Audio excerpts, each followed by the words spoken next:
So on to Rohini. Well, for the divine spark to be fostered into being, there's a lot that goes on behind the scenes.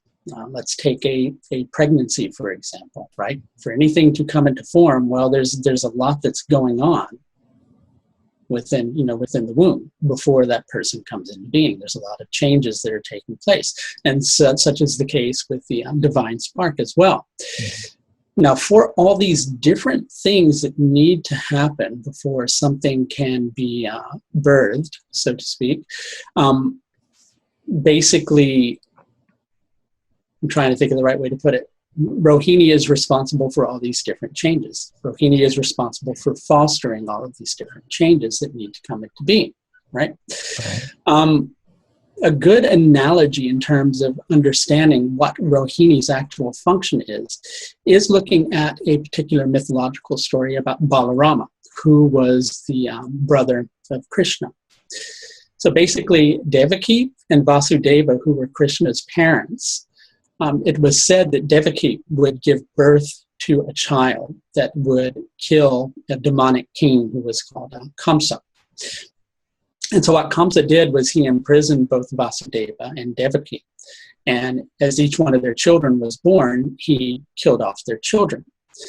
But when Balarama, who was the seventh child, was born, Balarama was taken and transferred to the womb of Rohini to be kept safe and to be fostered. And when he was born, he was raised by Rohini until he was old enough to meet his brother. And then both of their natures were revealed, and ultimately Kamsa was killed. So Balarama was born to assist Krishna in his mission. So if you look at Krishna as being the preservative aspect of God, so basically Balarama is here to help with that. So if Balarama is here to help with that, well, so is Rohini. Rohini is here to help with fostering that process, with creating the growth that's necessary for all these things to come into being.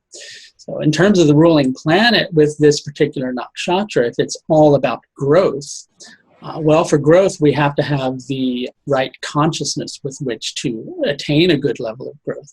And that happens through the moon. The moon's responsible for growing things. So the moon is the ruling planet that is associated with this particular nakshatra. The deity that's connected to this particular nakshatra is also the same deity that is the Trimurti connection with this nakshatra, and that's Brahma. Brahma, the creator. Brahma is responsible for receiving the divine plan and creating those things that need to happen for that to take place. And that's actually the same thing that happens with Rohini Nakshatra. It's the process of growth or fostering something, taking care of something, nurturing something so that it can grow. The basis above with this particular nakshatra is plants. Not planets, but plants. Okay? So here we have the heavens providing plants. Well, here on Earth, there's water. There's water in which those plants can grow. So the heavens are providing an incarnation. Here on the planet, we've got the things that are necessary for our growth. The result of the combination of those two is creation. And once something is created, ultimately its primary motivation becomes moksha, or liberation from this particular cycle. And that is the primary motivation that's connected to Rohini, is moksha. Isn't that funny? Yes. You go through all that work just to be created, and then what do you want to do? You want to be you want to be free from it. What's that all about? Exactly. I know, right? Sounds like a cruel joke to me. Yeah, I often think over that concept, and I often think over birthdays, and I go, why do we celebrate birthdays? Yeah. It seems awfully cynical, but it's actually not a cynical concept. It's like, well, the idea here is to be liberated. But I guess on that level, being born, that's a blessing in itself, because we have the potential to work out the rest of the stuff that's there. Right. Being born means we haven't worked out that stuff yet. Right. Yeah. Yeah, good. I'm sorry. I didn't mean to interrupt you. Just Oh, no, it's okay. after you said that, It's my all mind part of it. started going. Yeah. Why did I go through all that in order to get to this place, right? Yeah. It's like, well, I'm here. Well, now how do I get out of here? Yes, exactly. Exactly. And it makes perfect sense. Yeah. And so it's about moksha. I'm here. I've been born, right? And what is the first thing? So I mean, while we're on this line, let's use this to kind of learn about Rohini. What is the first thing that happens when a baby is born? It screams. You got it. Or it takes a breath. Or I don't know. It takes a breath. So that it can scream. Yes, exactly. So we are born. So we are born to take a breath so that we can scream. Yes, you got it. Okay. All right. I'm sorry. I'm done with that. No. Sorry, folks. That's all you're here for. Yeah. Anyway. Yeah. So to what you were getting at, what were you getting at with that? I took it down a different route, I think. Oh, that's okay. Well, basically anything that's placed in Rohini is there to grow. It's also about evolution. Growing is also connected to evolution. So it's about evolving. That's what we're here to do. We're here to evolve, hopefully. Yeah. Right. Yeah. So, if you put a planet in Rohini Nakshatra, it's going to evolve along the lines of the moon, right? If you have a waning moon, right, a moon that's close to being new, and let's say a moon that's close to being new, and it's also conjunct Saturn, so it's not a very happy moon. It's a starved moon, right? Well, then a person is, not likely going to grow very well. They're going to fall back on old processes because it's waning. Its strength is waning. Yeah.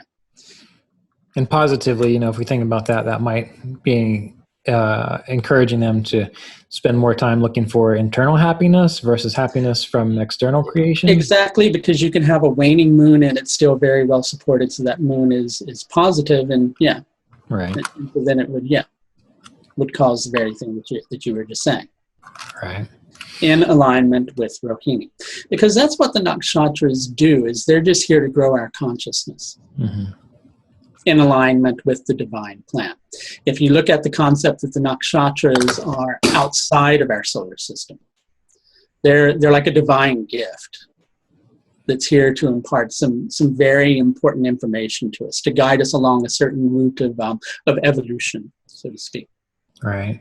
And so with the moon, when we have any planet, I would imagine, in this nakshatra, and since the Shakti is the power to grow and the result is creation, that whatever planet is in this nakshatra or whatever house lord is in this nakshatra, that might be a aspect of the person that they're specifically going to be focusing on growing. Like if it's the third lord, maybe they're focused on growing their hobbies, their interests, their intellectual capacity, or if it's the fifth lord, children or things of this nature. Yes, exactly. That's a very good point. Or their growth can be through those particular things too. Their growth could be through siblings, right? Or their growth could come through children. Yeah. Okay. All right, that makes sense. Good. Well, what else is on your mind about Rohini for today? I think that's covered it with Rohini. Okay, great. Good. All right. And, we will be going through all the nakshatras and kind of taking them in the same fashion. So we'll just go ahead and conclude here for today and then get prepared for our next set of nakshatras. Does that sound okay to you? That sounds good, which we will be starting with Mrigashira. Okay. All right. Well, thank you very much, Michael. It was a pleasure, and I look forward to hearing more about the nakshatras from you. Thanks, Ryan. Okay.